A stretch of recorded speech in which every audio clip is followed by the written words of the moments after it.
In this video, we're talking all about the Tiana and Country Bear media preview with Jack from DSNY. We're also going to discuss D23, our predictions, our expectations going into this fan event. It's just weeks away now. It's getting close, everybody. So we're going to talk about it up next on OG55.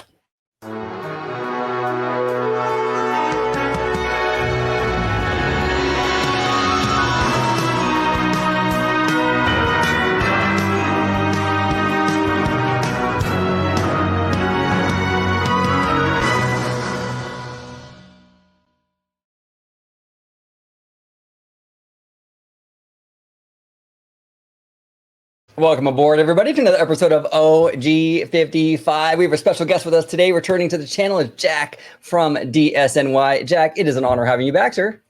Hello. Yes, I'm back at last. What took me so long? No, I'm joking.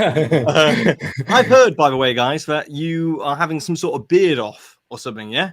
We are, yeah. We actually started. Clearly, George is winning at the moment. He's yes. This is actually this is literally I shaved last night. It's already at the 5 o'clock shadow stage. Right, exactly. We got 5 days, so we'll see who wins. But we're all betting on George.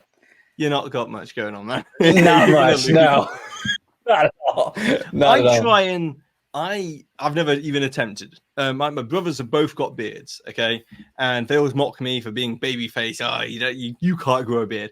Never tried to grow a beard. I mean, but also like when you're on YouTube every single week, like there's that real awkwardness of like the in between zone of like it starts to grow in. And then you just kind of look like a bit disheveled, a bit tired. So I just shave it off. Plus, my wife says that whenever I grow a beard out, I become a lot more annoying. That's a nice way of putting it. She doesn't use that word. It's another word that begins with A. But it's because it irritates me. So like I become more annoying because it's like irritating my skin. So I'm like constantly scratching it and stuff. So she's like, just go shave, will you? Just go shave your stubble off. Go on. Yeah, I feel the same way. I like to keep it clean. So these next 5 days will be pretty challenging. George can do this in his sleep. He there's no problem for George. It doesn't take much. I mean, you can do it in your sleep. Yeah, exactly. But Jack, I mean, if you want to let everybody home know where they could find you on social media. Yeah, sure. I'm on DSNY Newscast on YouTube. I'm DSNY Newscast on Twitter.com, which some people like to call X. I'm on Instagram with DSNY Newscast. I'm on Facebook with DSNY Newscast, but you see the theme here, the thread going here. I'm even on Threads, but I don't really use it that much. But I don't really call it X, even though the icon's an X. The domain at the top used to be Twitter. Actually, it's now changed to x.com, hasn't it? At the top. So I don't know. Old habits. I still call it Twitter, but yeah.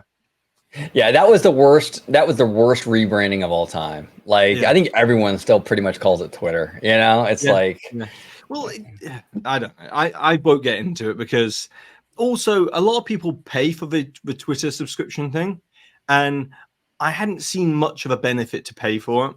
I use Twitter all the time. It's one of my it's a thing I probably open most on my phone, probably alongside YouTube and TikTok. Use it on my iPad, but between those three, that's the stuff I use the most. But Twitter's very good for an information source. You got to vet it. You can't just take everything at face value on Twitter, but it's a good stream of info if you then look through and double check the info you're getting. Yeah, no, absolutely. One thing I do want to say is this is probably a little controversial, but that's okay. We've all seen it, like the complaints, right, about how Disney's getting too political. Why does Bob Iger have to have an opinion on politics? And even Bud Light, Bud Light got into it a while back, right? But then the same people that were complaining about Disney and Bud Light and all these other companies getting political sit back and applaud Elon Musk when he's openly endorsing Trump. Yep. And he's so bombastic about it. It's and that's fine. He can endorse anyone he wants to. But these same people were up in arms over Disney and Bud Light, and I'm sure they would have been up in arms over Jack Dorsey's doing something like that with a. Musk also said that he wasn't going to support or pay towards a political candidate in this presidential presidential election cycle. And then now he's come out in support of Trump. So like, I think what irks people more is the contradiction there.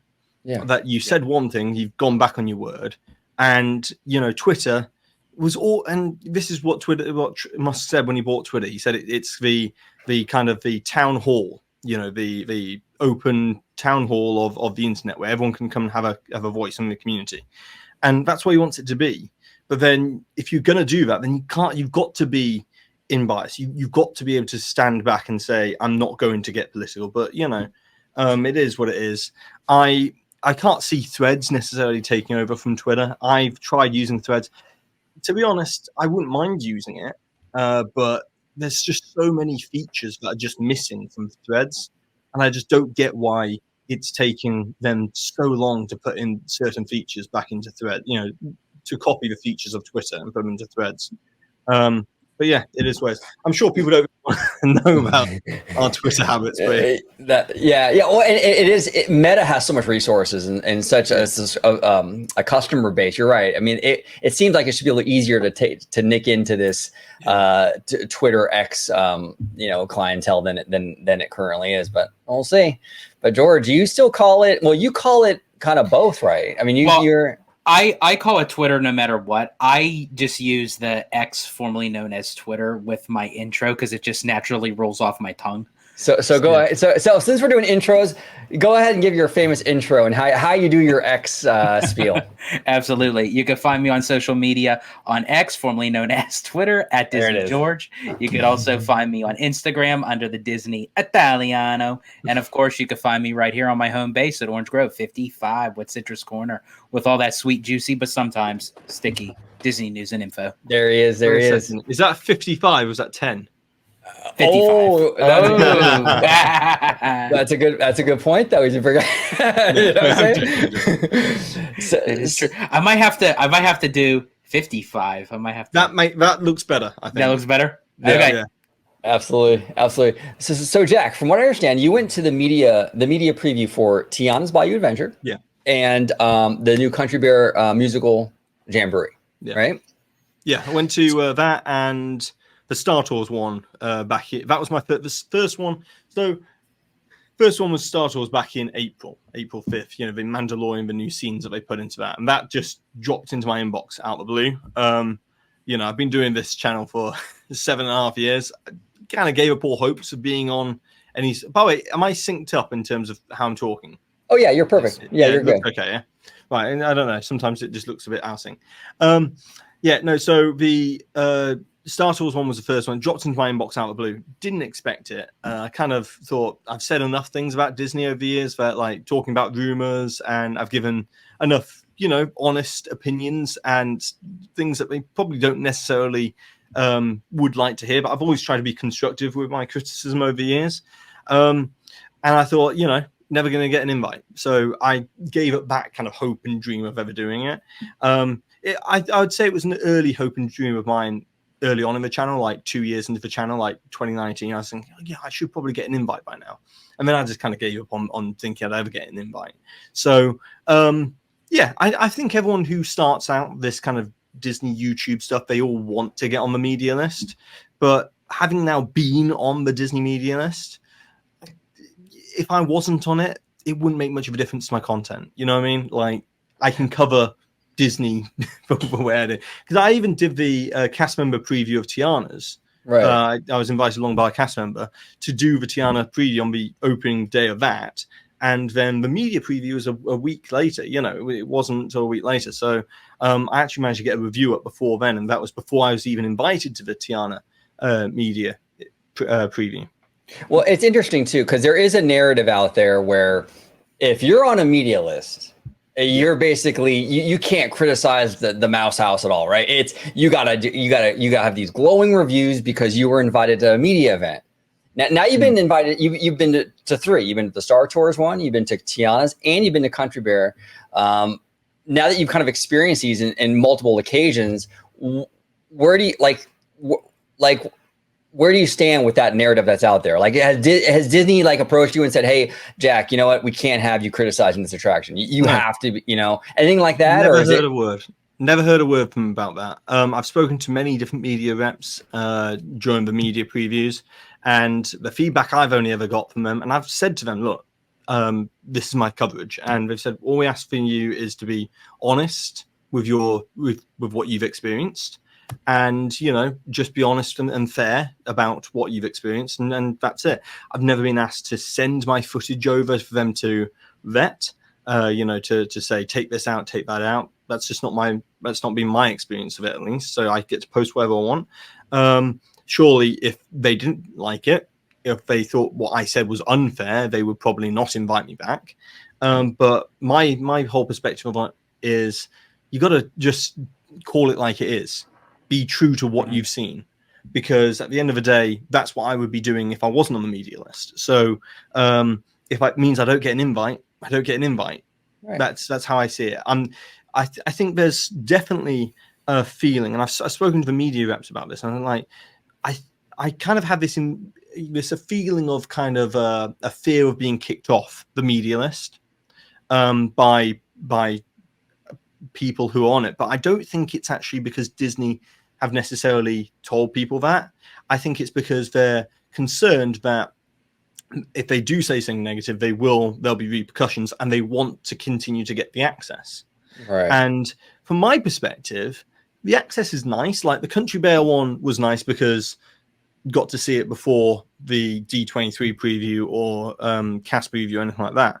But it was only a day before, and the video was copyright. A lot of the videos were copyright claimed anyway. My one somehow wasn't copyright claimed, so managed to make a tiny bit of revenue off that, tiny bit of ad revenue off that. But it's a double-edged sword, because with something like that, they invite so many media along to the event, so therefore you are posting a video into this kind of sea of content that's all posting the same exact thing. So there'll be live streamers there, there'll be influencers there, there'll be TikTokers, there'll be Instagrammers. They're all this big download of content goes out on this one thing. And so therefore you're kind of fighting everyone else for views. So because the thing's so oversaturated. So in many ways, being part of the media list from a view standpoint, trying to get your usual viewership on your videos isn't particularly beneficial, because, it's like a great big media kind of bomb goes off where like all this kind of attention, all this news, all the word of mouth starts about this one thing, and you don't get your own audience because everyone's like watching 5 different videos, so therefore they won't necessarily watch us. So that's the more difficult side of things. So in many ways, being part of the media list has its downsides as well. Maybe waiting a week, waiting for the dust to settle on something, and then going in and giving a review of it. Sometimes you can get a more true view of it. But sometimes it's better to be first, and so it's that whole game that gets played. But I do think there's a feeling that, like, if I don't say something good, right, get kicked off. That is, from my experience at least, I think that's completely of the people who are on the media list. They've kind of formed this opinion that, oh, so and so didn't get invited back. Oh, it must have been because he said so, and it's kind of that kind of paranoia that builds. Yep. Because people want the access. But my whole perspective on it is like, if I didn't get access, so be it. You know what I mean? Yeah. And what you're saying, Jack, is actually very similar to what I've heard from other content creators, not even in the park space. I'm a big fan of like John Campea, right? And I watch his stuff, and he does a lot of movie. He doesn't really do parks. He does a lot of movie stuff, right? And he's been doing it for years. And he gets invited to everything. I mean, absolutely everything. And he's even said on his channel, he's like, I come back and I'll review the movies, whether I see it early at the premiere or not. I'll come back. I'll review these movies honestly. And sometimes I'll say the movie stinks, and Disney keeps inviting me back. And it's like, it's interesting. Now you're in the park space, and you're basically saying the same thing. You've done it 3 times now. And you're saying like, hey, look, you know what? I can have my opinion. They don't seem to mind if you're honest. They're actually encouraging you to be honest. Here's an interesting thing. I released my Tiana's Bayou Adventure review, honest review. We all have to say honest review because it's what helps the algorithm, on YouTube. If you don't have honest in the title, people think that you're being disingenuous. Which, by the way, what's the point of a disingenuous review? Like, it's either honest or it's not. Like, Right. if there's any such thing as a dishonest review. Anyway, but yeah, a review is a review at the end of the day. But I posted that I experienced it on the Monday, posted it, I think, on the Tuesday, or on the week that Tiana's opened, for the cast preview.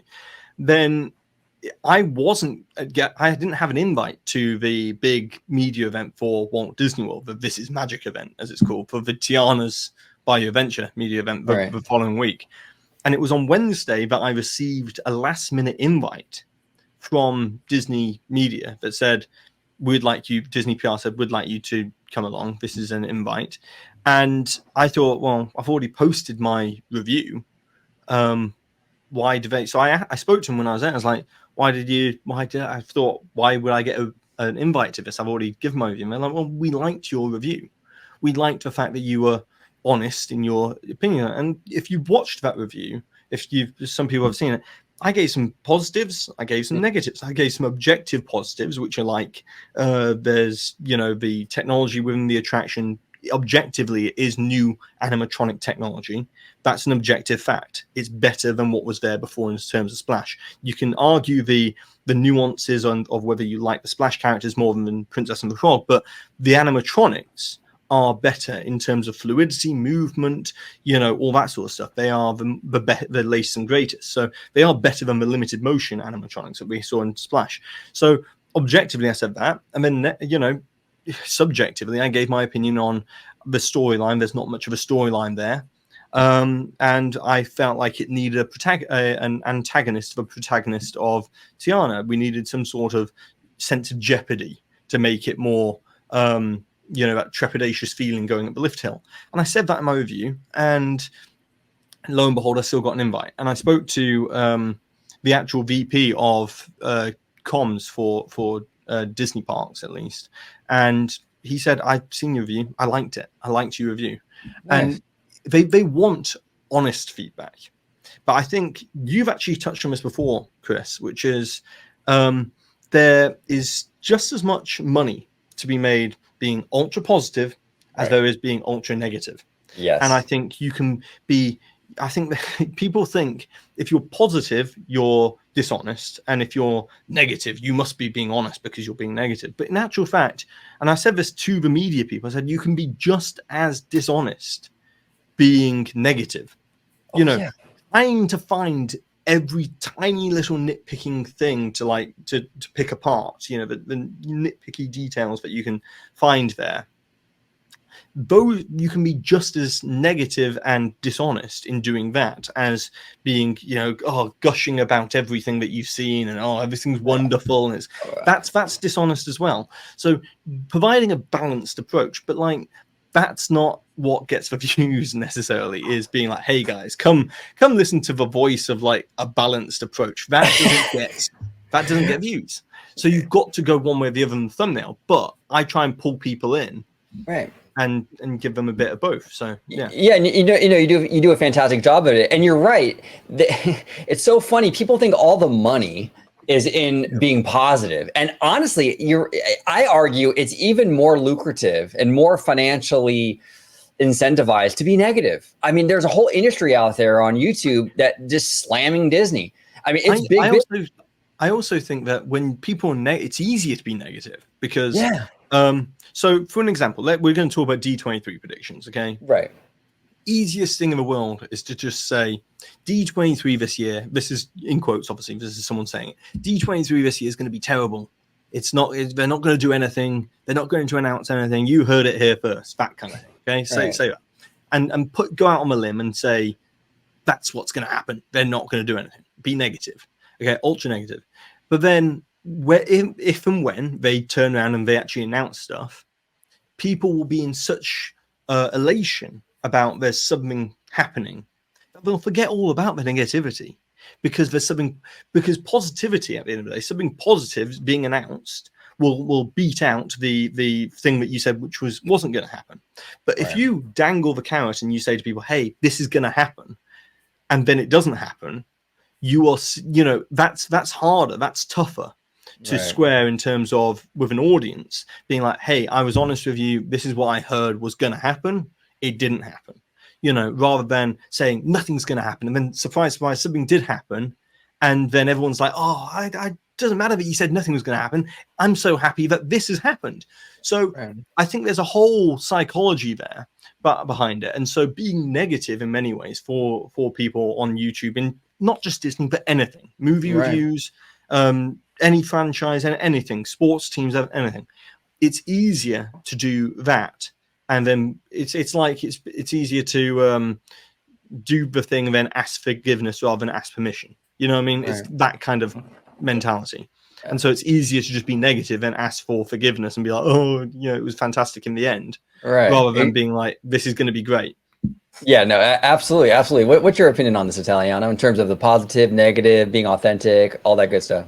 Oh, yeah. I mean, again, it's almost like what social media has become, whether it's a social media platform like Twitter or, you know, or what have you, or if it's on YouTube, it's basically like a digital National Enquirer. It's like when you see like a magazine in a store, it's like, and you see the headline, it's like, if it was something positive, is someone going to pick it up and read it? No, you're going to grab something that's more edgier, that's more negative. So that's where that narrative aspect is. It's like, okay, well, if I make the thumbnail as it being a big title, Disney is doomed or Disney is crumbling or what have you, it just as an example, people are going to click on it to say, not because they might not believe it's negative, it's just because it's drawn to their attention to say, oh my gosh, is Disney really failing? I don't want them to fail, but I have to see what's going on. Right. And then the whole narrative of the video is anything but it's just to get that click. So if everyone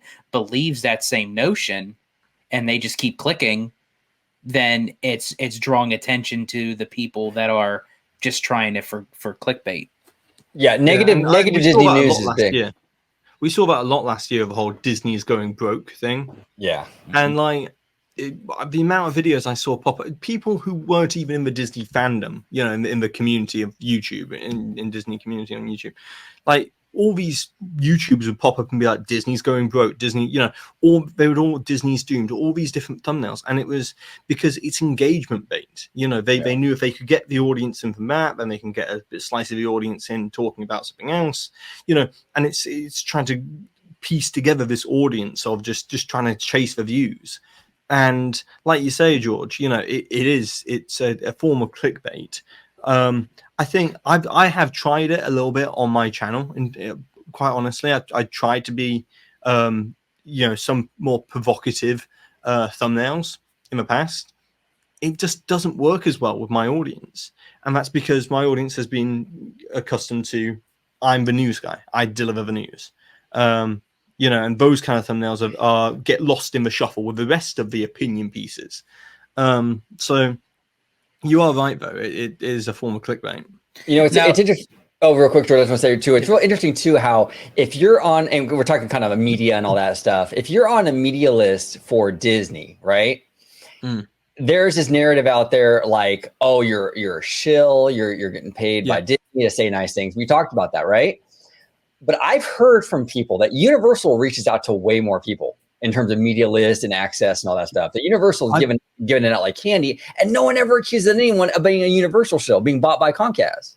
I wouldn't know about that because I obviously I don't cover Universal stuff. I've never been invited to anything Universal wise, but I can speak to my experience at Disney with the media thing at Disney, and I didn't get any. They didn't buy me in any way. You know what I mean? Like, being completely upfront and honest, the Star Tours media event, I got a free baseball cap. Okay, it was like thanks. They phrased it like this: we had breakfast after watching, you know, going on Star Tours and seeing the new Star Tours. I say watching because you are kind of watching. By the way, of which we weren't allowed to film. Okay, they invited us out to go on Star Tours and be like, here's the new scenes. No filming on the attraction. I get it because obviously it's like the safety aspect of it. And they're responsible legality wise for it. But like, that's one example of where if I woke up at 5 a.m., turned up at the Star Tours media event, couldn't film on the Star Tours attraction, and And then if I'd have done that and just turned up as a normal guest, I would have been able to film like all the rest of the guests and got footage. But so I ended up having to like create a render of like what the scene looks like. So I went up and said, "Where is there any B-roll?" And there wasn't any B-roll available. So like I was like, well, how am I meant to show people what the scene is like if I don't have anything but one image? But anyway, so they gave us breakfast at Docking Bay. It was an okay breakfast. It was, Mickey waffles and just that kind of thing, just like standard Disney fare in terms of breakfast. And then they said, thank you for coming along. And as a thank you for waking up so early and joining us at 7 a.m. in the morning to come ride Star Tours, here's a baseball cap with the Star Tours logo on it and a poster for the new attraction.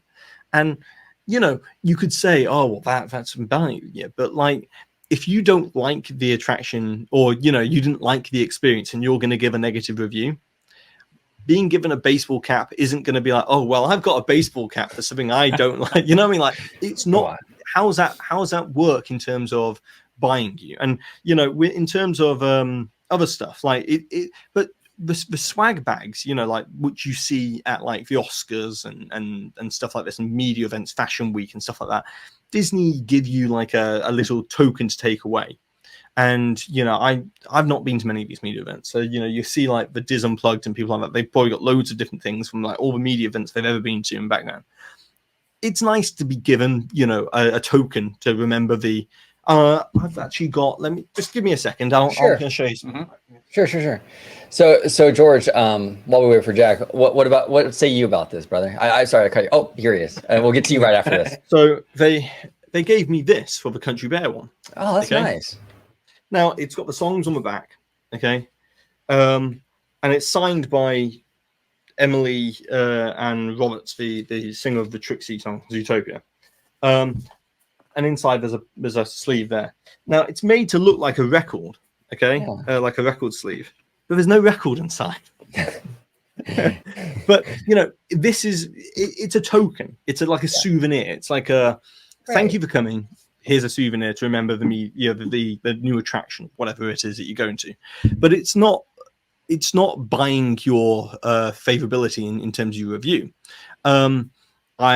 Gift card wise, they give you a complimentary food, kind of like they say, here's, for an example, this is Magic Media event I went to, the 2-day media event.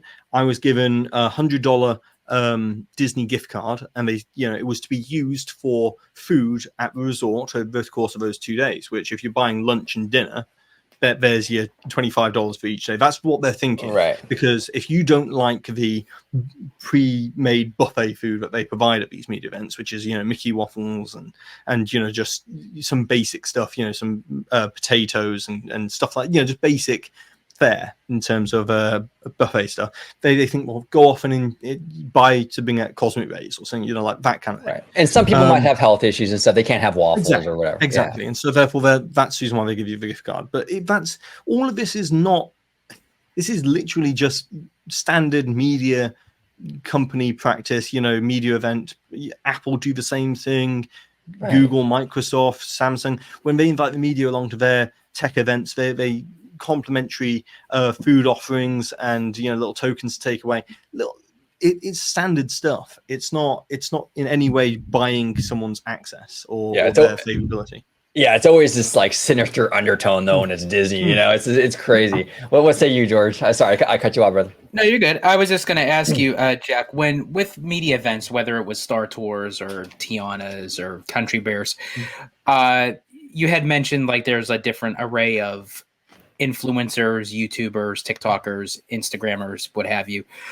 Is everyone basically who gets invited to those media events, is everyone basically in the same playing field, so to speak? Or does Disney kind of have like their own tiers, like depending on like what your content is? Yeah. So I'm fall within what they call fan sites. Okay. So and I can see Chris is having some coughing fit. Yeah, sorry.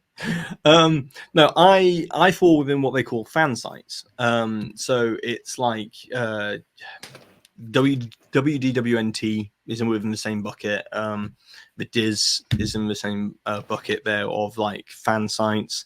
Trying to think of others. just you think of blogs, that's the kind of thing. Okay. And news YouTubers. Scott Gustin was there from Twitter. He was at Tom Bricker from Disney Food Blog, not Disney Food Blog, Disney. I'm messing up. Disney Tourist Blog. He was there. Disney Food Blog was most likely there as well. I just didn't say hi. I didn't see who it was from Disney Food Blog. But like, it's the news kind of people are there in that one. And then there's vloggers, and then there's influencers. And with the This Is Magic media event, they kind of they sent us fan sites on over to the Hall of Presidents to do the media, the news side of things for that kind of showcase over there, for like when they announced the Country Bears opening date and stuff like that, and gave some more attraction details about Tiana's and stuff like that, and Little Mermaid show. And people like Nate, Paging Mr. Morrow, they were over at Animal Kingdom that day, doing special events around there, like trying to do come see the savannah, the sunrise at Kilimanjaro, that kind of thing. So they were trying to give them different types of content that they felt would apply to their audience, because they're vloggers. Their audience most likely want to see more of Walt Disney World, and they think the fan sites, which is accurate, just wants to know about the details of the attraction. So they do kind of split you up like that. At Country Bear Jamboree, it was just kind of everyone there. Everyone's there for that opening, for the thing there. So you had live streaming, and seriously, it was like a flood of cameras and tripods and gimbals and everything, all recording the same thing. But yeah, no, it's they do kind of split you up from that standpoint. So hopefully that answers the question there. Yes.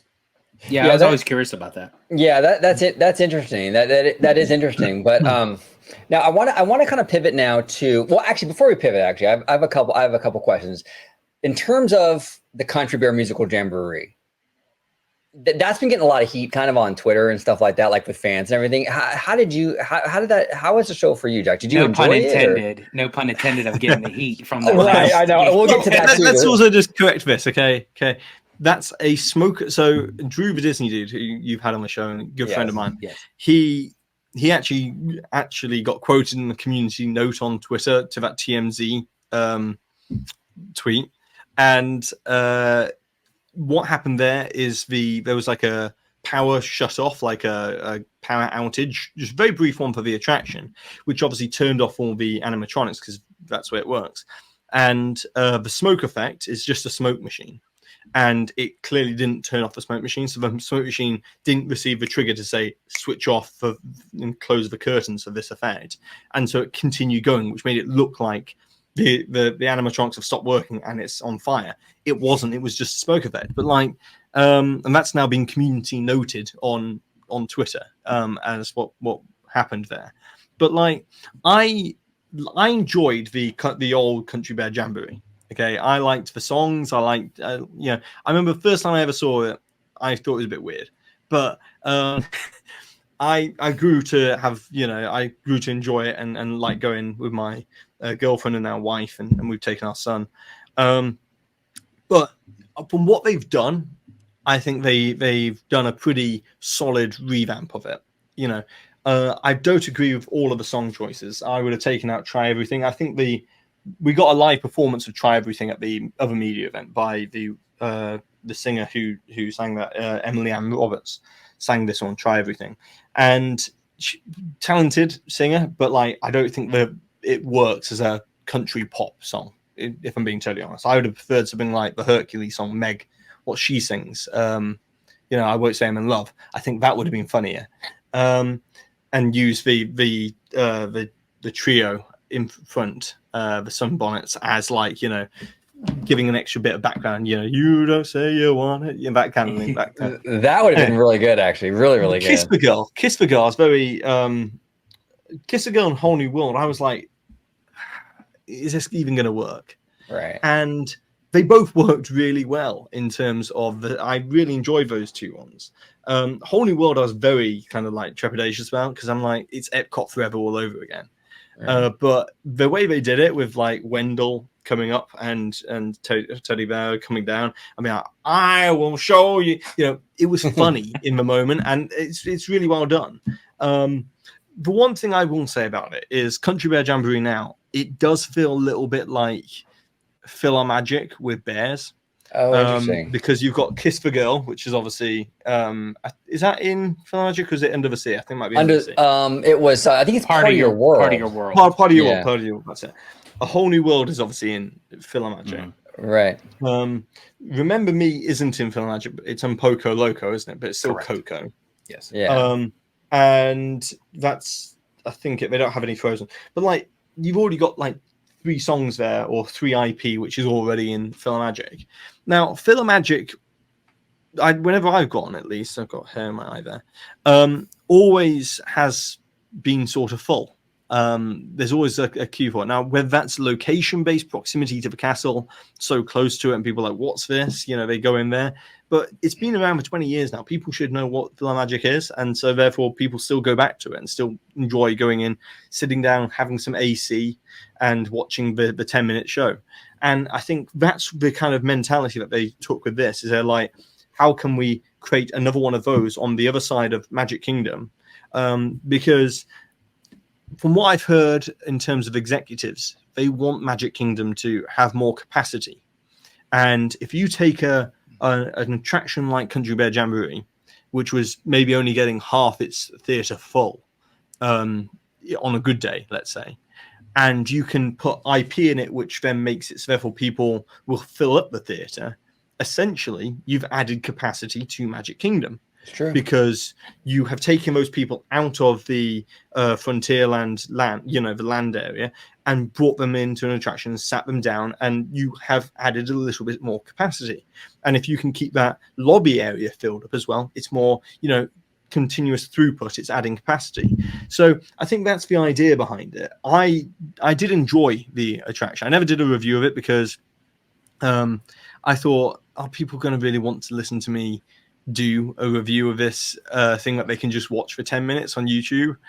People make their own opinion of it, whereas like a ride like Tiana's I did a review of, because riding it and seeing it on YouTube are 2 different things, and so I wanted to give my opinion of it, how it works as a ride, whereas this, it's a show you can see on YouTube, obviously better in person, but you're not missing out on much in terms of being able to analyze it. So yeah, that's where I stand on it. I feel like Old Slewfoot would have made more sense as the finale song, the one about the bear coming into town. Right. Bare Necessities I liked as a song. I always like Jungle Book songs, but I would prefer that moved up in the soundtrack, to be honest. But yeah, it's a good solid upgrade. Yeah, it's a good compromise, because they could have easily just replaced it. You know what I'm saying? So I like the fact that they're like, okay, so it needs updating, and we need to get the normies in here. Like you were saying, Jack, we're like, I know like our diehard Disney fan community, they kind of like, oh man, we don't really like the IP, it's kind of a negative thing, right? But the normies love it. We were on the Disney cruise, George and I, the Wish last summer, and we were in that Marvel restaurant, and the normies were climbing over each other, Jack, to meet Spider-Man. I mean, it was crazy. Like I've said so many times, you would have thought Elvis rose from the dead. It was absolutely insane. If you put Orange Bird in there, no one's be like, who's Orange Bird? You know what I mean? Right. Same sort of thing. It's the same thing, exactly. And so when they're inserting that IP, it's probably going to help the attraction. It's probably going to get more people in there, at least the soccer moms, the normies, and what have you. So you're going to see it, George, in a few weeks, from what I understand. Yes. Me and Slimer. I'm going to meet him down there. We're going to actually experience Country Bear Musical Jamboree and Tiana's. So, I'm very excited about that, because I'm curious to see, because I mean, of the videos that I've watched and everything, I can give my interpretation of the attraction in the show, but I can't really say my full wholehearted opinion until I actually experience it myself. And that's what I always say, like here on the channel, is like, I can give somewhat of an opinion, but it's like, I'll save, my full, review after I actually experience it in person. Cause a lot of times, even for a great, video that gets put out there on YouTube, that's, 4K or, what have you, it's until you're actually in the log or on the bench watching the show, experience the attraction, you can't really compare it, you know. Now for Tiana's, Jack, did you see any footage of it before you wrote it, or was it you were going in? Okay. Well, that's the thing. I always go in watching it. I remember Rise of Resistance, that opening morning in 2019. Like, I rode it knowing the ride layout, so like Right.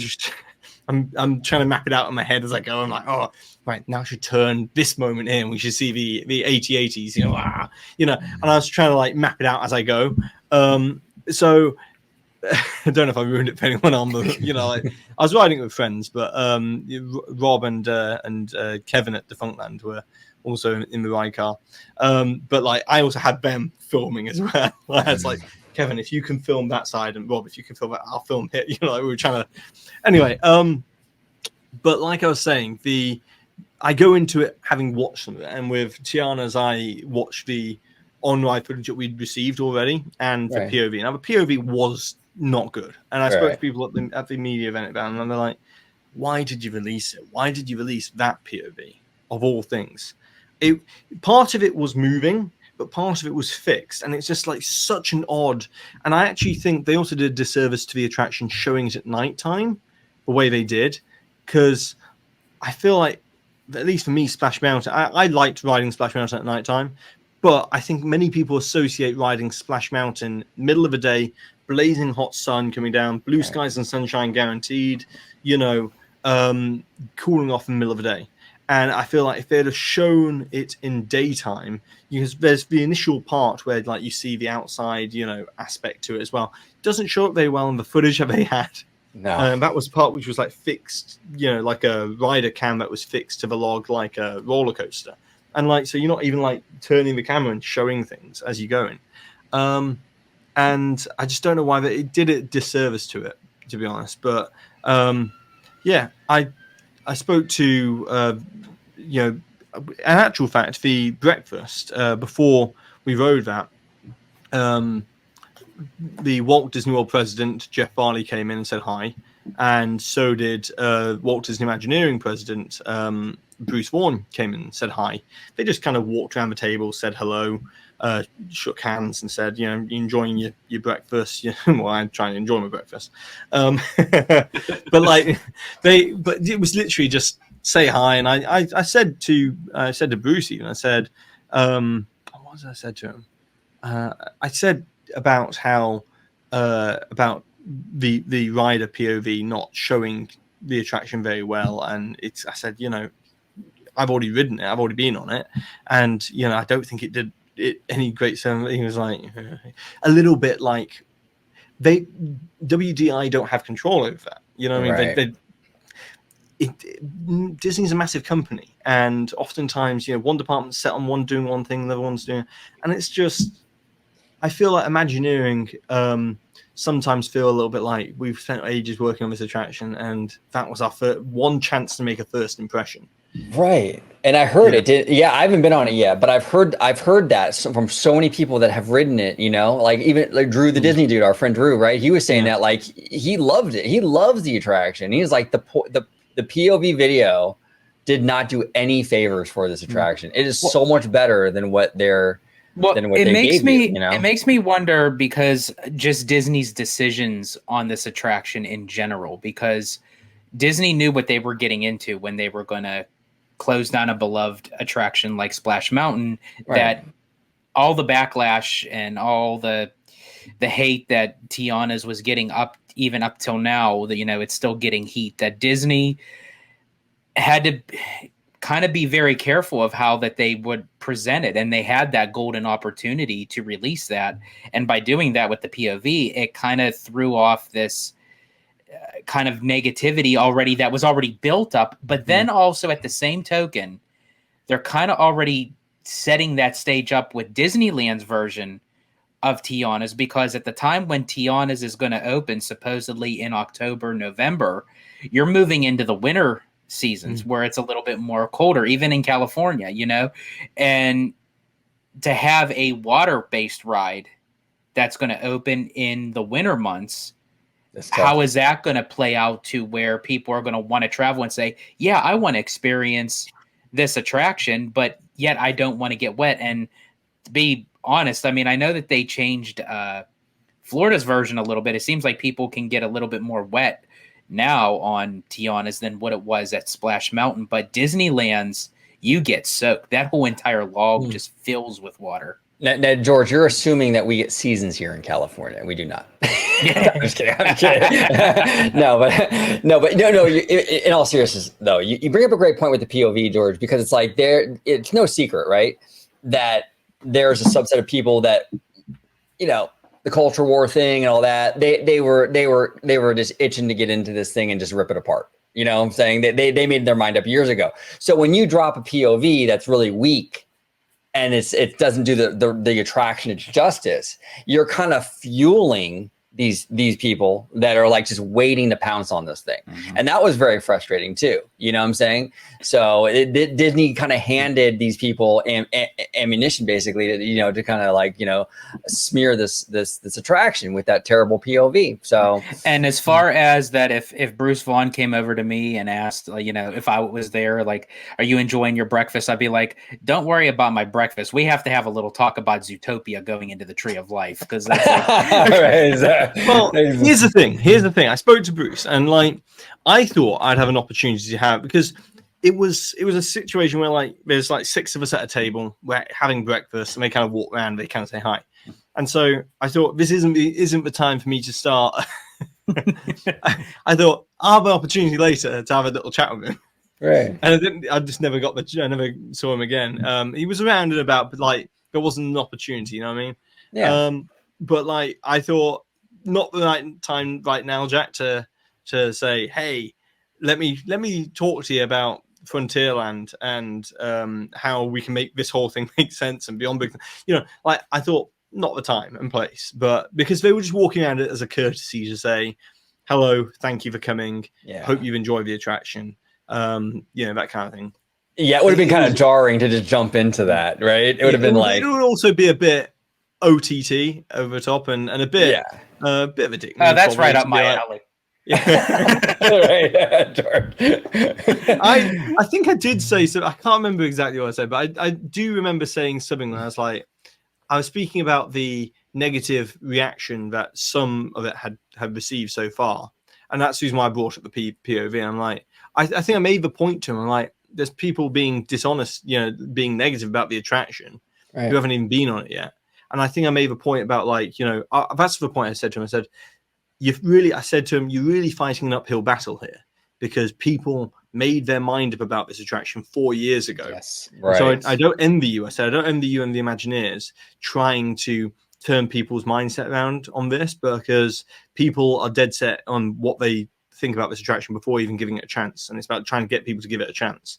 And I said, there are things which obviously I feel like could do a bit more story, but like I did say it to him. I did say that kind of stuff to him. So, and then honestly, Jeff Harley came round and said hi. And honestly, to Disney's credit, I mean, I think that despite of how bad that POV was, I think that people should not have the mindset of assuming that, okay, just because the POV was bad, then the whole entire attraction is bad. And I'm a constant believer. I say, if you want to give your opinion, that's perfectly fine. You can have your thoughts on it. You could say, I still prefer Splash Mountain over Tiana's, what have you. But I say, always give something a chance by experiencing it yourself. And then you can give your full honest opinion of what it's all about. So to that, Disney was, going through an uphill climb to the fact of they knew that no matter what they would do. And as I said, I will admit that the POV was, I'm sorry, Disney. Like we got someone who'd never made a POV before. Right. Yeah, exactly. It felt like someone had never watched a POV and how to like edit one. Like you show the things in the right. Anyway, that's it is what it is.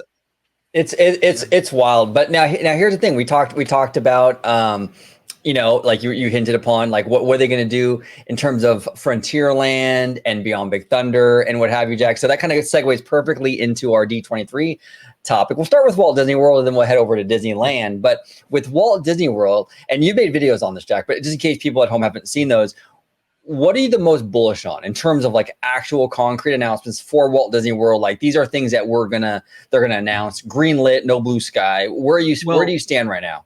So obviously Tropical Americas, Encanto and Indiana Jones, we're going to find out more details about that.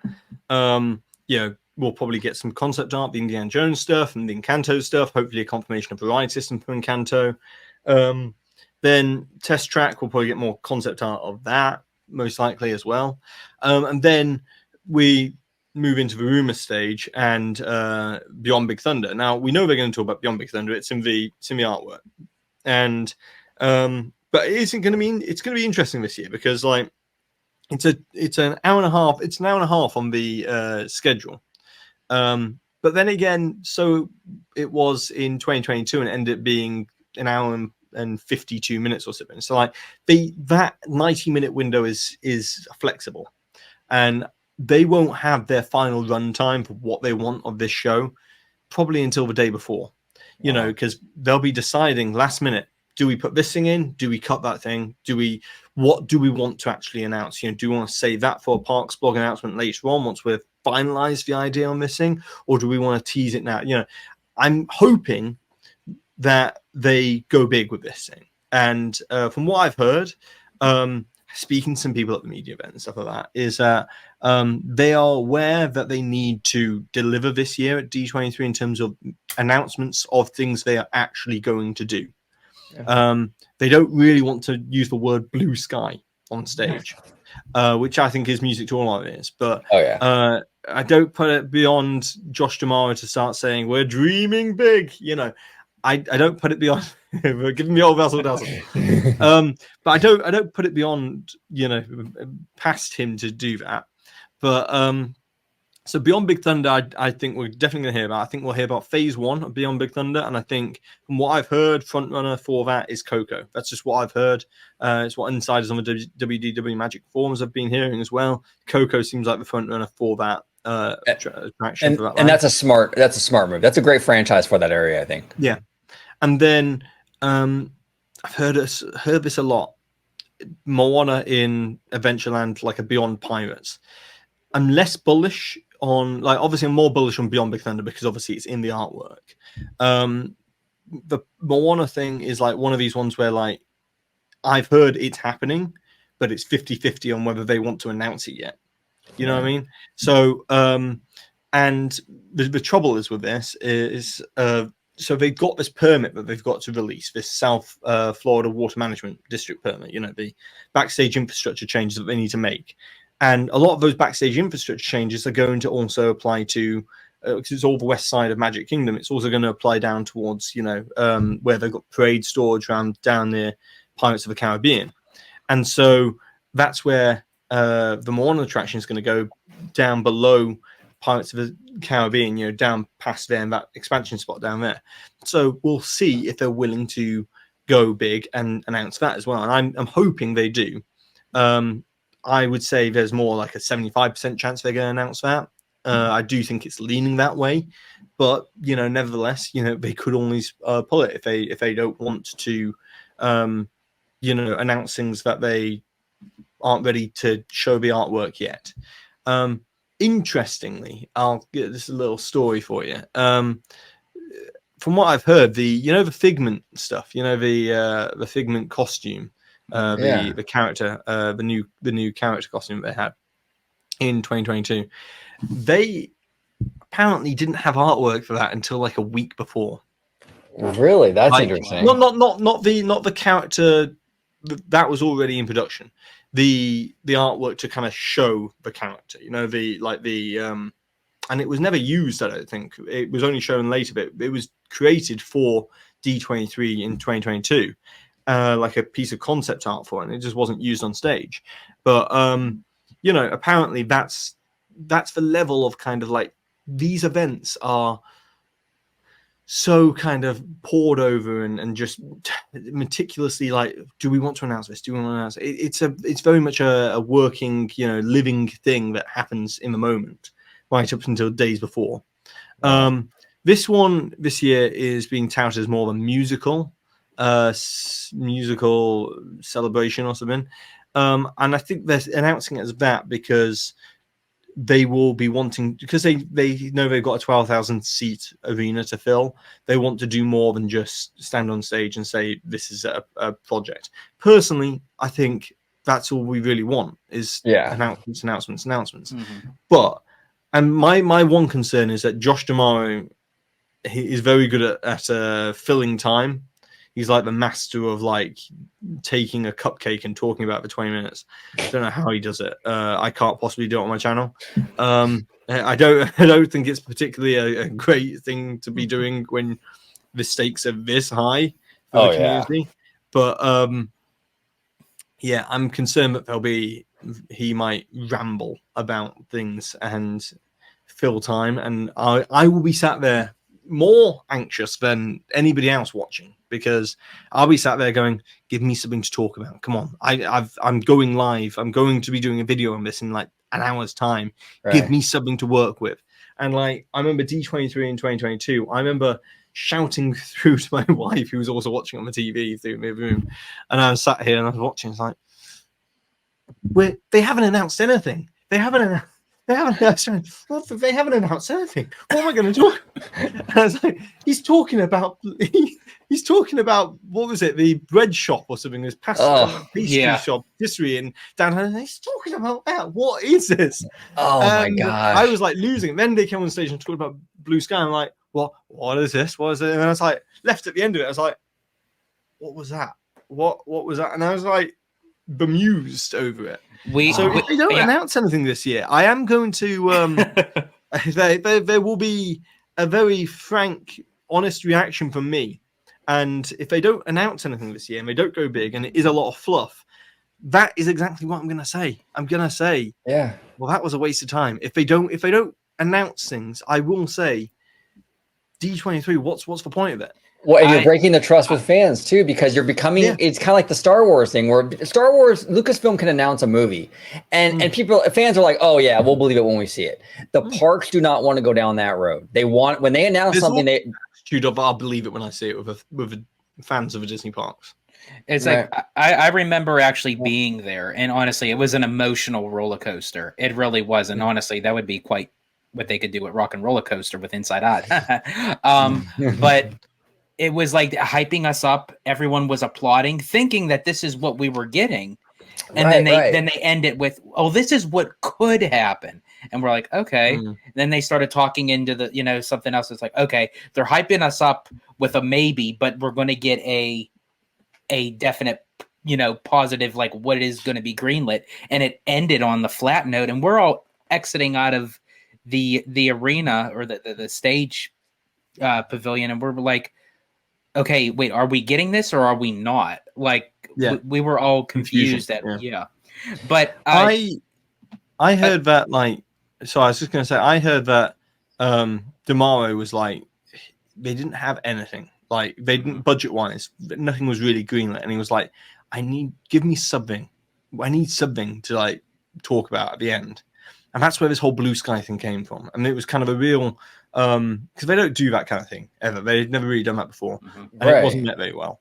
And it was a real kind of shot in the dark, like, can we give them something? And I don't think it was met very well. And when they tried to do the same sort of thing with Tropical Americas at Destination D23 last year, from what I've heard, at least Imagineering didn't want to do that because they didn't want to set the expectation and then not have it. And so they released that artwork, and that artwork is more a finished version of what we should roughly get.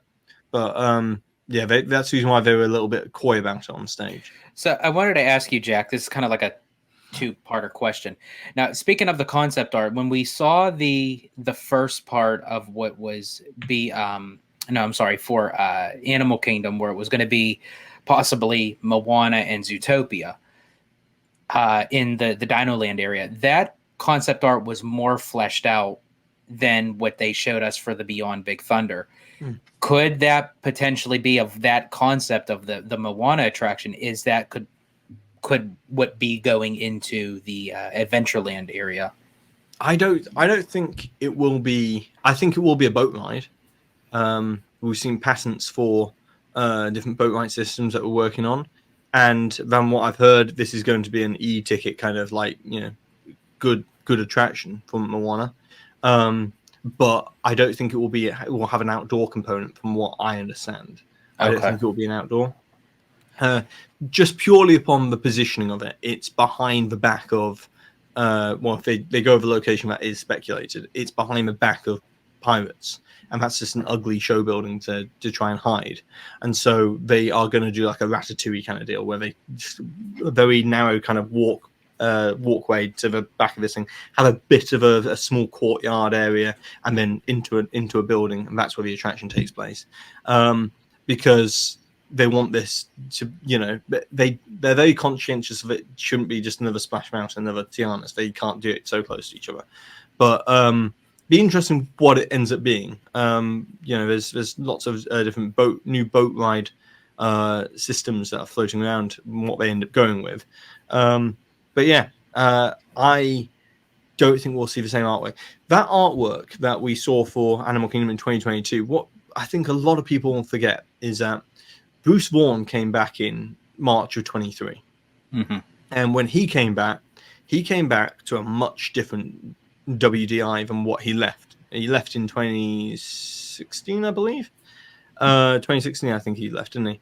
And he came back to pretty much a decimated WDI in terms of morale, in terms of older talent, older Imagineers who have this kind of built-up institutional knowledge. A lot of them left during either the pandemic, or they were given, retirement packages and moved out. And he came back to a WDI that I don't think he recognized in the same way. I think he realized that there's some young talent here to be nurtured and grown into the next generation of Imagineers. But I think he realized that I need some of my former Imagineers, the ones I knew, to come back. And that's why we're seeing like the Joe Rody mentorship come back in. Because it's very important to pass down that institutional knowledge on how we actually open these attractions, think about the operational aspect of it all. I think a lot of the issue at the moment between when these attractions open is that there's a kind of a disconnect between operations and WDI, and whether it's being handed over properly, and WDI is thinking about the operational concerns, and operations are pushing WDI to hand over the attraction early. And I think with Tiana's, it's a prime example of the attraction wasn't ready to necessarily be handed over yet, or at least it was ready in terms of like safety and all that sort of stuff. But I know WDI would have liked a little bit longer to just run it through in terms of the ironing out the small little issues with the animatronics and the resets and all this sort of stuff. And operations and Walt Disney World operations, they were like, we need something for the summer. So there's that kind of push-pull. It's always been the same way in Imagineering and operations. So that's an interesting perspective. But I think when Bruce came back, different thing altogether. And I think Communicore Hall should be completely put at the feet of Barbara Boza from Gensler and Zach Ridley. You know, that is of their making. It was Zach Ridley. If you look at his background, he came from over in he worked on some of the Asian Disney parks and came over, and he wasn't, at least from what I can tell from his bio, from what I've read in terms of his LinkedIn, I think as well, I can't see much of like a creative attraction specialist, from what I can tell at least.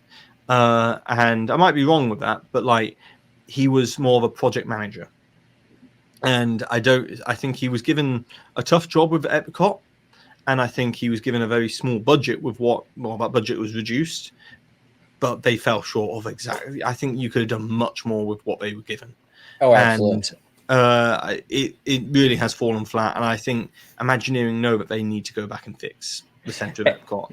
I don't think they want to do it immediately, but they do want to do it in the next 5 years. Yeah, and you bring up a great point, Jack, where it's like, you recognize that it's residual. And I've said the same thing, too, on the channel, where it's like, this is like a Barbarossa, like you were saying, Ridley, and even like a Chapek sort of product. Like, we're seeing it now because it takes years. These things are in the pipeline for years, but this is a product of 3-4 years ago. Really, that's when this was going through the pipeline creatively and all that. So, and here's the other thing too, when it comes to like just overall Disney leadership, and I'm going to sound like a shill, but I mean it's how I feel. I do trust Bob Iger in regard to this, because when the first Bob Iger 1.0. I was telling George this, where it's like, we got so much good stuff that first go around with the Iger years, where we got like Cars Land, DCA 2.0. You guys got Pandora. We got some really, really good stuff. So it's clear like Bob Iger knows how to kind of balance like these budgets with the creative and all that stuff. He knows how to do it much better than Chapek did. You know what I'm saying? And I think now that Bob Iger's back, we got Bruce Vaughn back. We even got Joe Rohde in some capacity. I think we're really going to start to see some really good stuff happening with the parks. But like the residual Chapek stuff, though, it takes time to see the fruits of that labor. You know what I'm saying? We're not going to see it overnight, but 2, 3, 4 years from now, we'll start to see that. Right. What say you, George? Well, I was just going to, I definitely agree. I feel like that a lot of people think that when they see something completed, it was like, okay, this just happened overnight, and it's like, no, there's a process that goes through all this stuff. But my other question to you, Jack, was, and you touched upon this actually on one of your videos that you had on your channel, when it came for Beyond Big Thunder, that there was a possibility that they may do it through phases. Now, could we possibly hear about the entire scope of what's Beyond Big Thunder, or could we just maybe hear about a phase 1, which could possibly be for Coco, but we won't hear anything of a phase 2, possibly to the next D23? I think they will do artwork for Coco, like actually show hard artwork for it, and then they, I know that they don't want to like get people's hopes up with like something grandiose, and like let people down, but like I believe that they probably will end up showing some sort of overview artwork for like, hey, this is kind of what's Beyond Big, maybe in the future.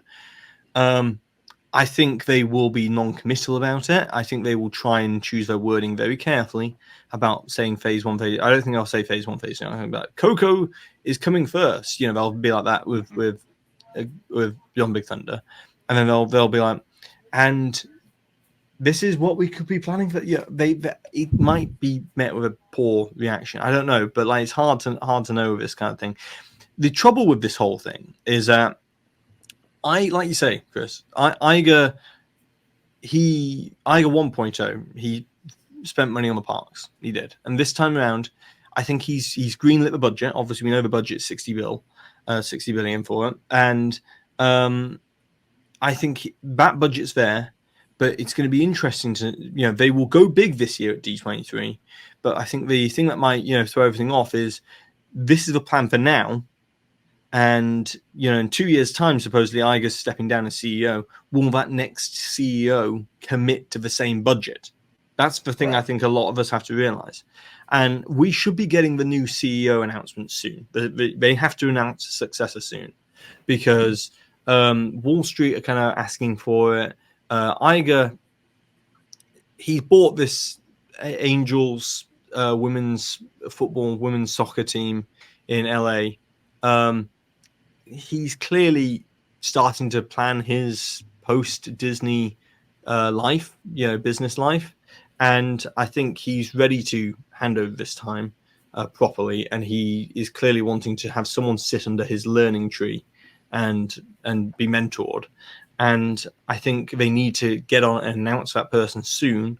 So therefore, the earnings call's August 7th, and it's 2 days before D23. It's another early morning one. Could they? I don't know if this will happen. Could they possibly announce the CEO successor on that earnings call? Have that person ready for a lot of media at D23? Yeah. A lot of the entertainment journalists.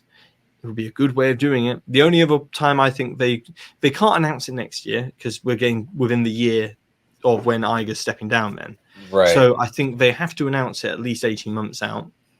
And I think the next opportunity would be obviously the end of quarter and end of fiscal year Q4 that they do in October. So or late September. But like that's the next opportunity to do it. I feel like they need to announce it soon. And of all the candidates, it's either going to be Dana Walden. Yeah. I don't think it's Josh D'Amaro. I'm personally don't want Josh D'Amaro. I agree with you, Jack. Yeah, 100%. My reason for this is that Disney needs, and I think this was shown during the Chapek era, that Disney is more about, yes, we all love the parks, but at the end of the day, Disney is about content and media and entertainment. That is what is the lifeblood of the Disney company. That is what, if without new movies, big hit new movies, content creators to do these movies, there is nothing to put in the parks. And whether you want to say or not, Disney shouldn't have IP in the parks, just go back to Disneyland opening day 55. Everything there was pretty much tied to an IP. Yes, we all love Pirates of the Caribbean. It's my favorite ride. Haunted Mansion, all Expedition Everest, Space Mountain. They're non-IP attractions, but Disney at the moment they're fighting and they're competing against Universal. And if you look at Epic Universe, nearly everything there's IP except for the Stardust Racers attraction. The central attraction. That's basically their version of Rip Ride Rocket. So that's what they're facing, and I think they need an entertainment CEO. Yeah. And Chapek, from what I read, was not well liked within Hollywood, and that really played negatively for Disney. So I think either Dana Walden, Kevin Mayer, or I don't think Alan Bergman will get it. I think he'll be staying where he is in studios. Jimmy Pitaro, potentially. I think it's between Walden and Kevin Mayer, if I'm being totally honest. Yeah, I would agree with you. And one thing that worries me, because Josh D'Amaro is on that short list to be CEO, one thing that worries me, and Jack, you mentioned it, where announcements being made but not following through. The issue, the worry that I have is Josh is going to throw all these announcements at us, like everything, including the kitchen sink, because he wants the positive buzz, because he needs it right now. He wants to be CEO. So he'll get on that stage and he'll throw everything at us. This is greenlit. This is greenlit. That's green. This is happening. But it's kind of to get him in the door for the CEO. But then once let's say he becomes CEO, then the math changes, right? That worries me. Not to say he's going to do that, but it is a concern of mine that he's going to overpromise because he needs a win right now. And that concerns me. And I completely agree with you too, Jack, about we need a studio person running Disney. It's a studio first, and they happen to have theme parks. A lot of park fans don't like to really hear that, but it is true. The studio feeds the entire operation. It's the whole flywheel. If you don't have the studio, you don't have any IP. What project has D'Amaro announced and opened within his 4 years? Like, the only one I can think of is Tiana's. And that wasn't really, that was announced via Disney Parks blog. It wasn't announced at a D23. He's had to open all these attractions and things and offerings that were hangovers from the Chapek parks days. So he's untested from that standpoint. But I do think, no matter how good of a presenter he is, I think he has lost a lot of trust within the community, whether that's of his own making or not having anything to announce, being 2021, having to stand on stage at Destination D23 in the Contemporary and being like, "Cheers are coming back." I don't envy him. I feel like it's a tough job. Yeah. Because he has to be the hype man for the Dapper Dans, I would say, to mention, that kind of thing. If that was me as an executive, I'd be like, give me something. I need something to work with, And he's having to be the front man for a lackluster Destination D23 in 2021, a lackluster and underwhelming D23 in 2022. Destination D last year was slightly better, but still, nevertheless, we got the kind of soft announcement of Encanto and Indiana Jones. I know they're happening, but we haven't had it. You know, where's the extra artwork? Where's the extra parks blog posts on it? So, yeah, I feel like it's tough for him, but and recently he was spotted just walking around California Adventure with his wife. A lot of what we need to see is these executives in the parks. Yeah.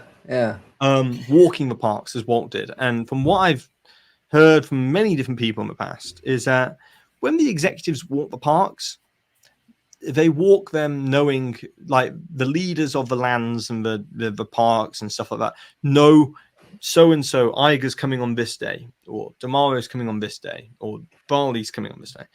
And they say, right, he's coming at this time, make sure everything's spick and span, everything's perfect and in place, and everyone's, you know, perfect. And what they see is the most perfect version of this thing. And they don't walk the queue with the rest of the guests because they might get swarmed and they need to keep to their schedule. So they get brought in the side door. So they don't see that when they go ride Guardians of the Galaxy Cosmic Rewind, they don't see that when the thing goes up and everybody races to the door, they don't see that. Right. So, you know, they walk in at the loading dock. So, you know, at the load station. So, like, they don't see the whole thing. They don't walk the rest of the Tron attraction queue and see how basic and boring that the first tunnel is that you go into in the Tron attraction. You know, they don't see all of that. And so there is a disconnect between the executives and what they see and the products and parts, and it is of their own making. Because if I was an executive at Disney, I go around the parks, I see it, but like I would see it as my job to walk the parks as a guest and see it. And I think that's one thing that should be, you know, it's like the anonymous shopper. Yes, I was just going to say that. They need that kind of thing for the executives, and they need to go and experience. Dana Walden and Alan Bergman should be made to drop into cinemas and in middle of nowhere, you know, middle of Utah, middle of Arizona, you know, just anywhere. Just drop into a theater here and there and see what the reaction is to the movie. Right. You know, don't just see test screenings. Let's go on the ground. I know other filmmakers do this. Quentin Tarantino enjoys doing that, I believe. And Tom Cruise likes to sneak into the back of theaters and hear the reaction to his Mission Impossible movies. There's an element of you need to be in touch with your fan base. Yeah. And it all begins with how they approach their product. Yeah, absolutely. No, really quick, I was just going to say, sure. Going back to what you were saying, Jack, with D'Amaro is, I mean, and I agree with you both. I don't want Josh D'Amaro, no offense, to become CEO. I don't think he has the chops for it, but it is really true. By the time that they decide upon the new CEO, which they're going to have to announce soon, that would take an effect into 2026. Hypothetically, if Josh D'Amaro was picked as CEO, all these projects that would be announced for D23 are obviously not going to be done by the time 2026 rolls around, which would then put him in the placement of CEO that Iger had that chose him to become CEO with nothing opened under his belt, literally nothing. Right. So you're putting this guy in a placement as a CEO. Oh, sorry. Of the whole sorry about that. And that's exactly how I feel if D'Amaro becomes CEO of the Walt Disney Company. But he would literally have nothing to show for it, moving from Parks Chairman into CEO. The Parks Chairman, if you look at the breakdown of Disney's business, Parks could be its own company. It could be its own, you know, Fortune 500. It could be its own. Could be own listed on the Nasdaq and the stock exchange. It could. It's big enough. It makes, you know, I think it's like 20 billion a year or so for that one. Might be more actually. I don't know. But like it's a big chunk of change of what Disney earns, and for the last few years, it's been keeping Disney afloat in terms of, you know, the underperforming movies. But now we're starting to see with Inside Out 2. We haven't even touched on Inside Out 2, but like that making over $1 billion, 1.4 billion or so. Like the entertainment stuff's moving again. And what a turnaround Pixar's had, you know, beginning of this year having to lay off to now, and people rising off Pixar to now being the #1 movie of 2024, and might even be the biggest animated blockbuster of all time. Incredible incredible story in a way. But Disney needs an entertainment CEO. That's what they need. They need the connections. They need, it's the streaming service, it's the cinemas, it's the TV business, the networks. That's what Disney needs as its CEO. And keep DeMario in place as kind of the CEO of the parks. Personally, let him continue to do it. Let's see what he does. But I don't see any other people who could necessarily take his role immediately now. Because he had a very fast ascension. He went from VP of Animal Kingdom to then, I believe, moving over to Disneyland, president of Disneyland, to then president of Walt Disney World for like a cup of coffee. And then he became president of the Walt Disney Parks and Resorts. So, like, that's a very fast ascension. And, Well, let's see. Yeah, and Jack, you bring up a great point too, where it's like, here's the other thing too, right? With DeMauro, the studio is going through a real transitionary time period right now. Now Disney is bouncing back, like you said, with Inside Out 2. I think Deadpool Wolverine's gonna absolutely crush as well. But it's a very like turbulent time, not just for Disney, but for Hollywood in general. All these studios are adjusting to this new world we live in with streaming and all that stuff, right? I don't feel comfortable with DeMauro running all that right now. The park stuff is a pretty stable business. He doesn't have the connections. Right. Exactly. Hollywood's about connections. You need the connection. That's why Eisner was such a good CEO. He had the connections from running Paramount. He had the connections with George Lucas and Spielberg from running Paramount in his day, working on Indiana Jones and that sort of stuff. And he had that connection with Lucas to bring him in for Captain EO and Star Tours. And that's the connection with Bond he had. Iger, same way. He had the connections, having worked. It always annoys me, by the way, that Iger gets listed as being a Disney cast member for 50 years. He worked at ABC for like 30 of them, okay? Like, I understand grandfathered in because it was bought by Disney, but technically it's not the same thing as like starting on Main Street and working, I agree. Yeah, but that's the narrative they want to push. But he had the connections from working at ABC with all people there, and he was known within the entertainment business. You need to be known within the entertainment business. Chapek wasn't, and new kid in town. Even though you're the CEO of the Disney company, Chapek also had no interest apparently in doing the whining and dining that you have to do in Hollywood. He wasn't a people person like that. He liked just doing deals, and he didn't like going out and pressing the flesh and doing the whining and dining that you need to do as an entertainment CEO. Yeah. No, he didn't have it. Like I told George many times, we said it on the channel, like he'd be great if you want to make Chapek CEO of like Pepsi or CEO of, Target. Exactly. He would crush. He would be amazing. He's a brilliant business mind, I think. But for Disney, it's a different animal. You have to have like you say, Jack, you got to know how to smooth, wine and dine a little bit, get in there with the Hollywood crowd. You got to have a little bit of charisma for the fans. There's a little bit more of an expectation there with Disney. And Chapek just didn't have it. He did not have it. I will say though, speaking of Target, I mean they really pushed the Target brand at that one expo. Oh man, 2019, yeah, that was, and I where they were handing out like the Target gift cards, and one special person got it was like, I don't even know how much it was. It was like a golden Target gift card. Although I did get $15 worth. I got the Stitch hoodie I always wanted. So. There you go. Back when you could buy a hoodie at Target for $15. Yeah, right. Exactly. Now, Jack, I want to pick your brain a little bit on Anaheim, Disneyland Resort, right? For D23. So we have a few things on the table here. We got Pandora. We have the Avengers e-ticket. We got, what do you think in terms of the same question that I asked you with Disney World? Like, what's the most realistic announcements we can expect here for Disneyland Resort? I think it's Avatar in California Adventure. I think it's Avengers in California Adventure, and then I think it's there was one thing which I didn't put in my video: Frozen being rumored for Disneyland again. It's been rumored many times in the past. They've done that land over at Hong Kong, Paris, Tokyo. been met with good reviews, and all those lands have been met with good reviews. So like, it's possible for Disneyland, from what I've heard, but they've got Frozen 3 and supposedly 4 coming out. Wouldn't put it past them to do it. It's whether people are a bit frozen out, got a bit too much frostbite. They don't want any more Frozen.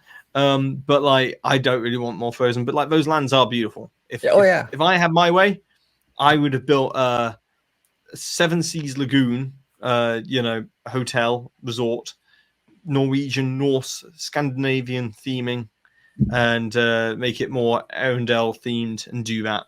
That's what I would do as beautiful, because the architecture of it is beautiful. The land is beautiful, stunning, and it would be it's water based resort, so it could have boats and stuff. It would work. You could call it the Fjord Seasons. But I love that. But anyway, like I said, the Frozen stuff over in Disneyland, possible.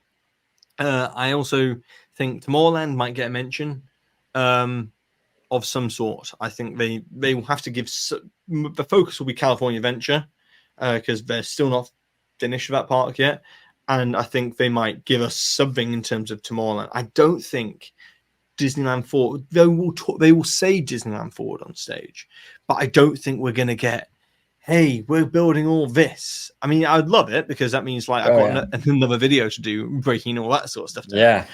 But I don't think we're going to get it, because I said this in my video, Disneyland Forward is about a 28-year expansion plan of the Disneyland Resort. Mm-hmm. Disney's not going to just use up all that acreage immediately, no matter how much we'd love them to, because over the next 30 years, there's going to be many different IPs that come out, and we need to wait to see which movie franchise is the next Frozen, is the next Inside Out 2, is the next, that kind of thing, and what they need to move towards to capitalize upon that franchise.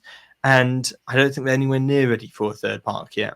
They need to expand the capacity of California Adventure, and then start looking at a third park later on. Yeah, and in terms of Frozen, I would agree with you. I think that they want Frozen at Disneyland. My issue with Frozen is I think it's a great idea. I want the land. My only concern here we go.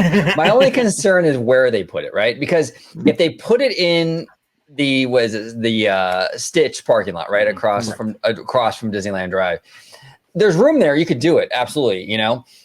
My concern though is because Frozen is such a Fantasyland property, it feels a little weird to have it outside of Fantasyland. It almost feels like a second Fantasyland. I don't think.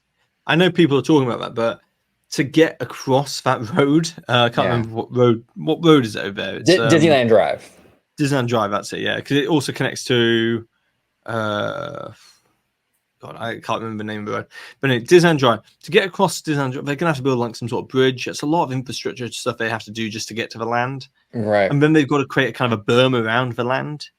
It's a big operation, and once they get to the other side of that, they're only going to want to invest in that Disneyland Drive infrastructure change once they've got the rest of it planned. They're going to invest in it when they're ready to build 2 or 3 lands all in one go and make it worthwhile. They're not just going to do it for one mini land, and also we need to see what they're going to do with the Eastern Gateway. We've seen the artwork for that parking structure, the one that we want to build over on the other side of Harbour Boulevard, and that's what they're going to want to do next. They want to move. They want to push the security back to the other side of Harbour Boulevard or nearby. They want that pedestrian bridge over. They want to sort out extra parking over there, and then have a whole new entrance experience for Disneyland Resort. They want that. They've kind of sorted out on one end, and they want to now sort it out on the other end. And that's what we're going to be aiming towards before we start seeing them expand over to the other side of Disneyland Drive like that. And that's where Avatar expanding out into the bus loop area makes sense. It is a mini land. It looks grandiose from the artwork, but it is a mini land. It's more like a Hong Kong Frozen kind of like an attraction and a beautifully themed area, but it's like one attraction, and Avatar and Avengers as well. and it fleshes it out. It does. So Jack, you see more of Pandora going into the backlot area where the bus loading is right off of Hollywoodland. That's what I've been told. It was like 2 months ago that I heard that. Interesting. Okay. But I haven't heard anything different on that. So if the plans change, the plans change. You sure you don't want Zootopia, your favorite movie? I watched Zootopia once.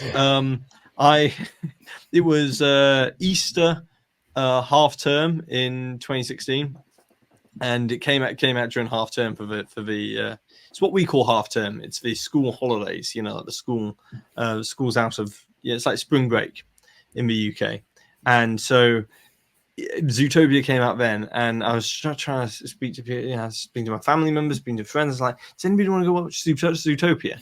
They're like, what is it? I'm like, this Disney movie, because I was like I wasn't doing DSNY Newscast at the time. I was doing my app at the time before DSNY Newscast called DSNY Digest, and it was just a blog kind of thing. And I was like, I've got to go watch it to find out about this movie. It's making a lot of money. I've got to go watch it. And so I ended up just going and watching it by myself. And going to the back of the theater, and like it was just a bunch of families, and I was like sat there. I was like, okay, got to watch this Zootopia movie by myself, and like it was fine. Maybe that's the reason why I don't like it, because watching a movie by yourself isn't the same kind of experience as being able to like watch it with somebody and then like halfway through have a quick word or then exit the movie theater and give your thoughts and opinions to the other person. But like it just wasn't the movie that I didn't think it was worth $1 billion. I understand the reason why it's $1 billion, but like I wouldn't have guessed it was going to make $1 billion. Now, do you think the chances, we talked a little bit about it pre-show, but what do you think the chances of Zootopia coming to, like, say, DCA would be? Like, do you think that we would ever get that? Or is the nature of this franchise an issue for maybe California and stuff like that? I think it's an issue for the US in general. I don't think it's a... I think Epic Universe is opening, and if Disney are going to be like, hey, guys, walk through this jail cell. Like, it's... Unless they change up the attraction massively, I don't think it's going to work. No matter which side of the political spectrum you're on, no matter where you are on everything, I don't think this attraction is one that lends itself to a US domestic US theme park. I don't think it does. I think, technically speaking, it's advanced in terms of the animatronics and it's Mickey and Minnie's Runaway Railway with Zootopia. Let's be honest about it. But like, I don't think, I think they would have an audience for it. We can talk about the furries and stuff.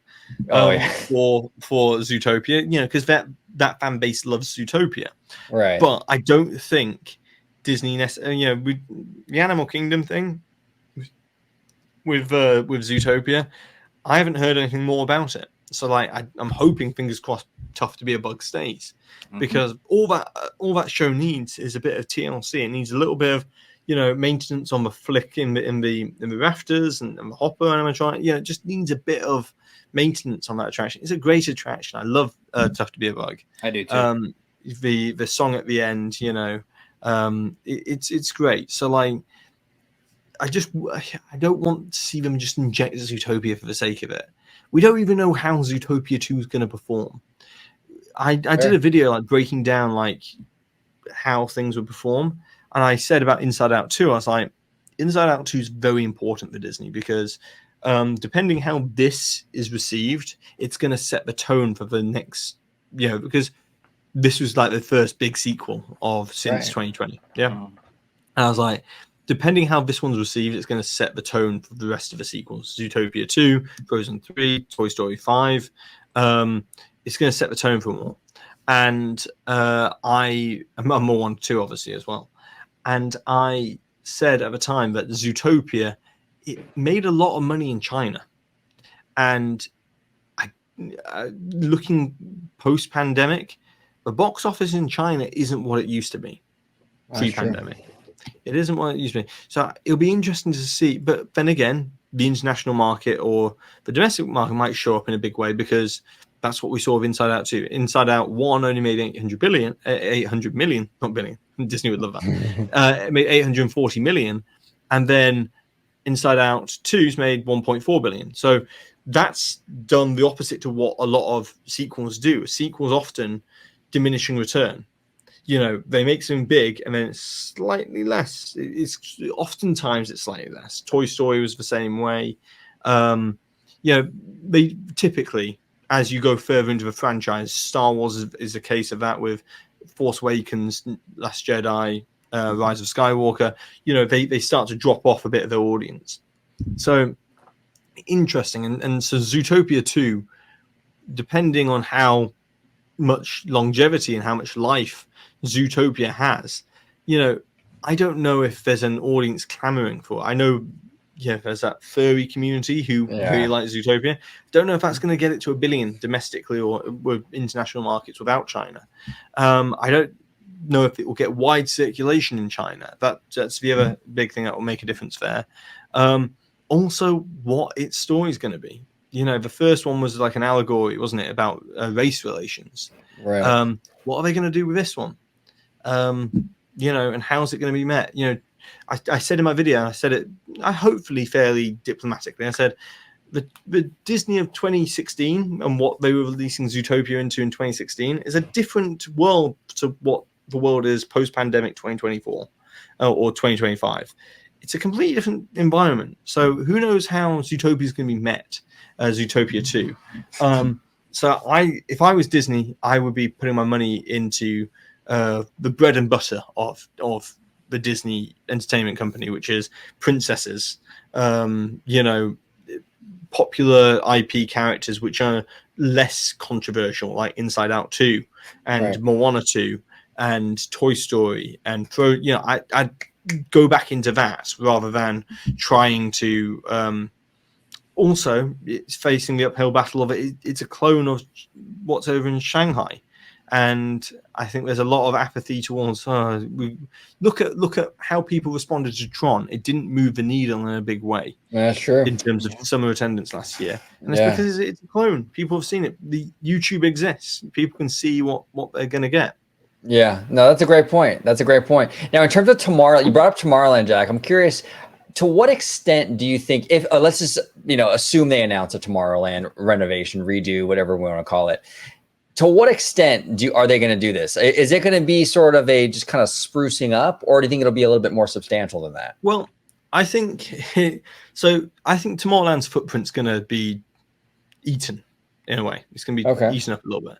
So I think Nemo subs are not long for this world, if I'm being totally honest. Okay. I went on it in 2019, and I was shocked that first time I've been on it, and I got in there. I was like, this is an operational nightmare. I'm shocked that this is still running, just from an evacuation standpoint. You know what I mean? Like get everyone out of it really quickly.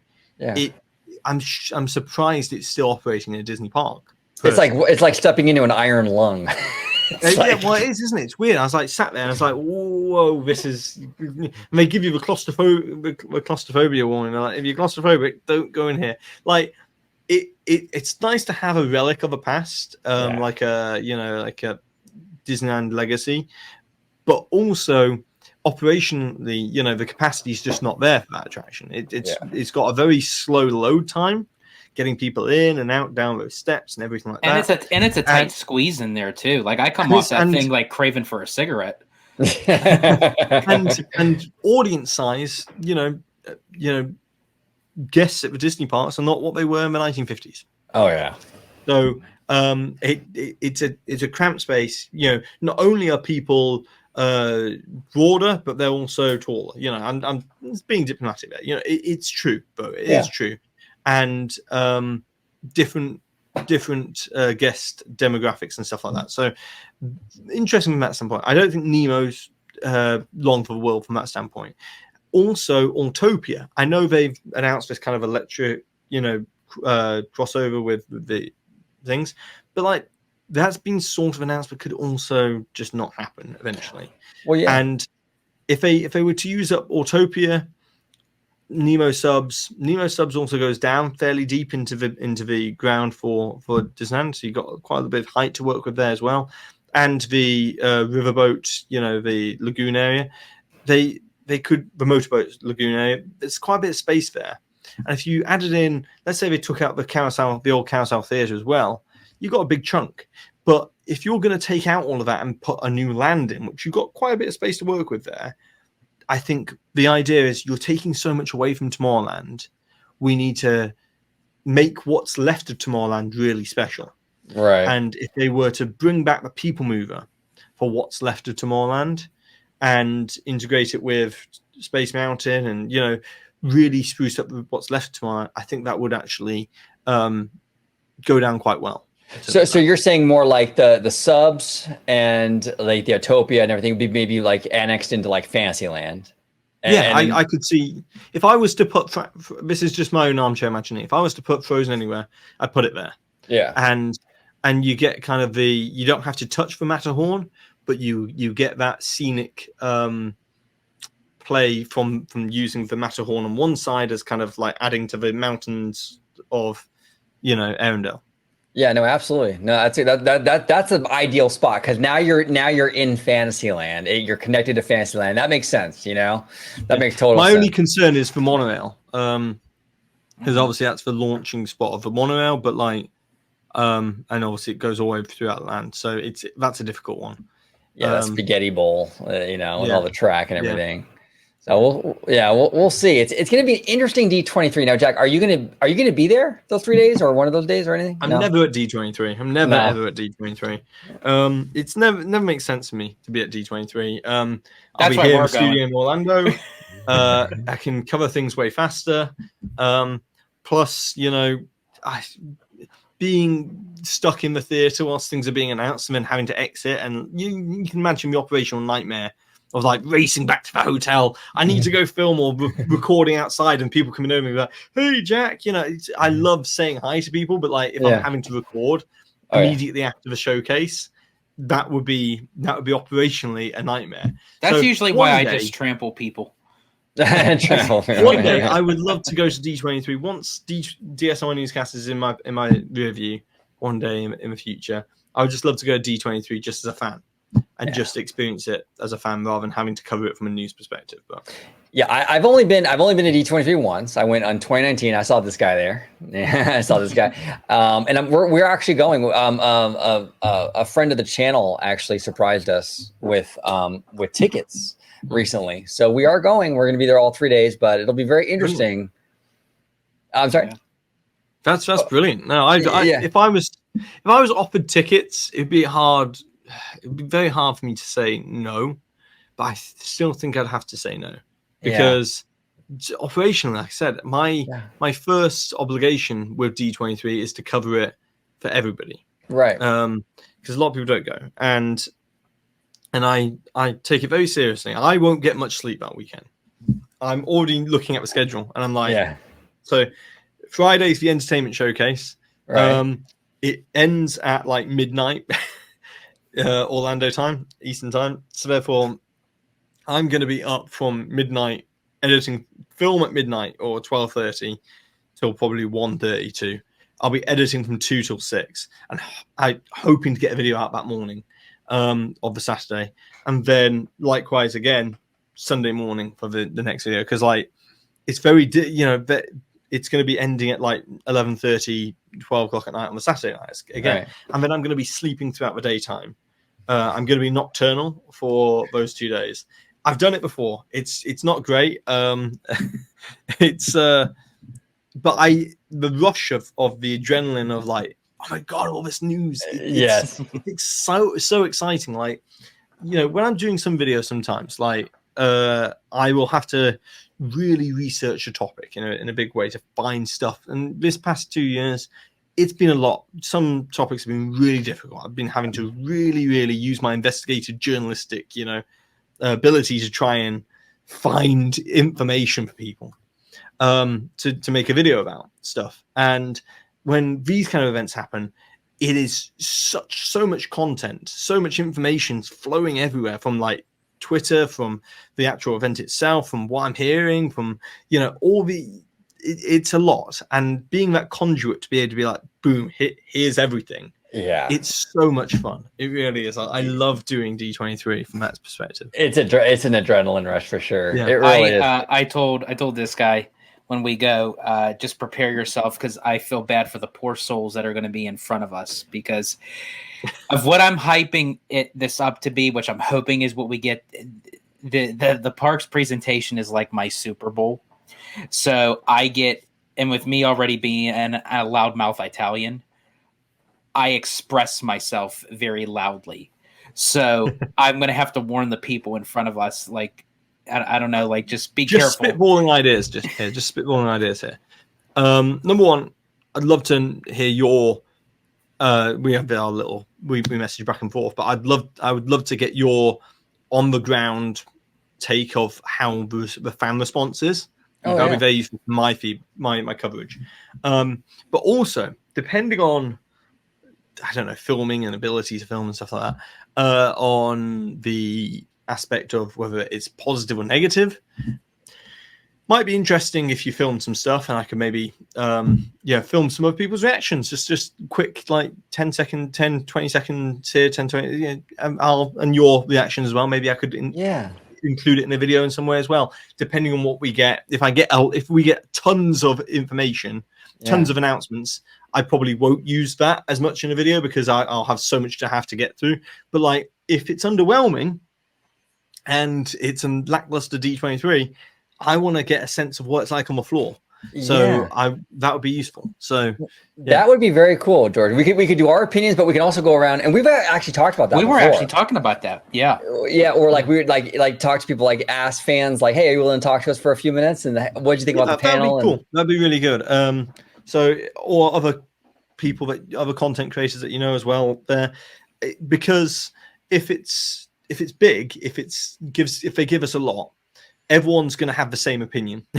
Right. You ask people's opinion, they'll be like, it's fantastic, and it's great because everyone has that same opinion. But when it's lackluster, there are things that if they don't announce and it is lackluster, and there's a kind of a collective like sigh of like, what was that? I would like to include that on the channel in terms of coverage. So yeah, absolutely. Well, Jack, it's always a pleasure having you on. We love talking shop with you. Thank you so much for coming on and talking D23, talking about your media experience in the beginning. It was a great time. Thank you, sir. Thank you, everybody. Yeah, if you could just remind everybody where they can find you on social media before we head out. Oh yeah, DSNY Newscast on YouTube, Twitter, X, Instagram and Facebook, everything, just DSNY Newscast. You can find me there he is. Make sure if you're not subscribed or following Jack DSNY, make sure you do. The Italiano. Tomorrow I'm expecting that beer to fill out a little more, bro. It'd probably be maybe a little bit. I'll get a little Grizzly Adams look, probably. Yeah, hopefully. If you can let everybody home know, George, where they can find you on social media. Absolutely. You can find me on X, formerly known as Twitter, at Disney George. You could also find me on Instagram under the Disney Italiano. And of course, you can find me right here on my home base at Orange Grove 55 with Citrus Corner, with all that sweet, juicy, but sometimes sticky Disney news and info. There he is. Comment down below with all your thoughts on everything we discussed today. D23 Expo for Disney World, Disneyland. What are your expectations? What are your predictions? Also in terms of media events, media coverage, the narratives out there that we discussed. We would love to hear your opinions on those as well in the comments down below. Thank you so much for watching this episode of OG55.